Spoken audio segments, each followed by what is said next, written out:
everybody, and welcome to Malt Muser Whiskey Reviews. I'm Eric. Up on the bar for today, a single malt, but not from Scotland, from India, Paul John Bold. As always here on the channel, nose taste finish review of this whiskey's coming right up. I'll tell you a bit about the value, give you my final thoughts, final score, leave you with a malt musing. But first, if you haven't yet, take a second, hit that subscribe button. That'll make sure you don't miss any of my whiskey reviews. They drop every Friday here on YouTube. I also do a happy hour every Tuesday, 8 p.m. Eastern, so you will get notifications for that. Okay. Paul John Distillery. As I mentioned, this comes from India. Goa, India is the city to be exact, from the John Distillers. This whiskey in particular, bottled at 46% ABV. It is non-chill filtered, says so right here on the label. No mention whether or not there is any color added to this. This one in particular is a peated single malt whiskey. So they are using some peat in that. This is what it has to say. A little bit of tasting notes, doesn't tell you much about the peat or anything like that, whether or not it's actually from India or if they are importing any of the components of this whiskey.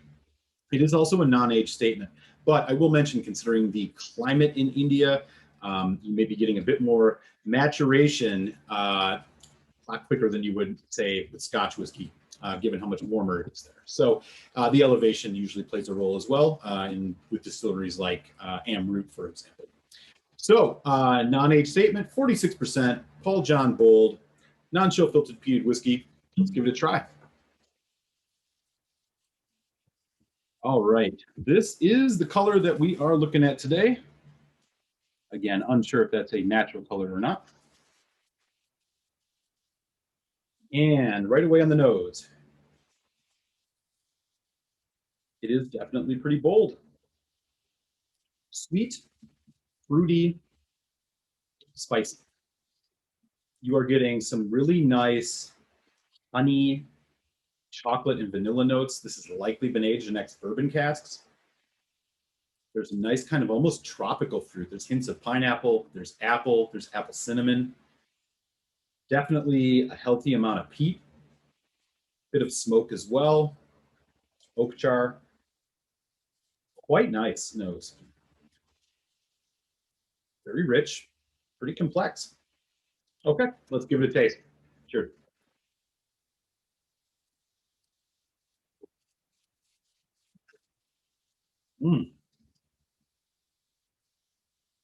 Wow. It arrives medium viscosity, maybe a little bit more on the oily side. Sweet, butterscotch, toffee, caramel. Greets you when it hits the palate initially. That is followed up immediately with a nice heavy hit of smoke. You're getting a bit of ashiness, a bit of almost like a medicinal note that you would say similar to Lafroig. Wood spice, citrus. There's a lemon and lime quality to this that is really kicking up as it goes into the finish. A little bit nutty. This is quite a complex whiskey, I must say, which is impressive for a non-age statement. There's almost like a little bit of like a bacon note. Finish is medium, a little bit drying. Again, sweet caramels, vanilla, mocha chocolate, nice spice to it. Okay, 46%. We're going to drop just 1 or 2 hits of water on this bad boy. See what else we get out of this. Okay. So once again, going in for the nose, fresh. It's actually kicking up a bit more red fruit now. A little prickly. There is some tropical fruit. There is a nice almost sandalwood, like you get on a Japanese whiskey with Mizunara maturation. A lot happening in this. Peppercorn.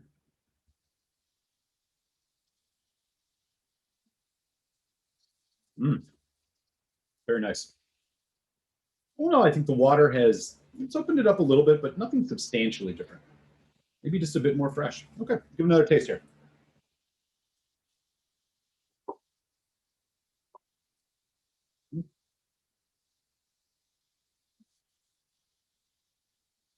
A lot of flavor. Arrives similar to it did neat, bourbony notes, caramel, toffee, butterscotch. This time, no. That spice has taken a little bit of a step back, and the kind of juicier fruit notes are allowing this to assert themselves a bit more. Let's balance this out a bit. It's maybe went from bold to, not quite. Nice kind of, again, that it's like chocolate covered almond, peppercorn, clove maybe. Finish has got a little bit more ashy and a little bit almost more bitter with the addition of water. I like the finish actually much more neat. There's even a little hint of white chocolate. Okay. Paul John Bold. If you're looking for this, not that difficult to find. It's not by no means an exclusive whiskey. You should be able to find it pretty readily here in the United States. And if you do, you are looking to pay anywhere from about $45 to $55 for a bottle of this. Sometimes you might see it edge up towards 60. Yes, it does not have an age statement, but it has a lot of marks of integrity, 46%, and the non-chill filter. So I'm going to give this a medium value. I think you're getting a decent whiskey here for your money. Speaking of decent, let's talk final thoughts. I really enjoy this.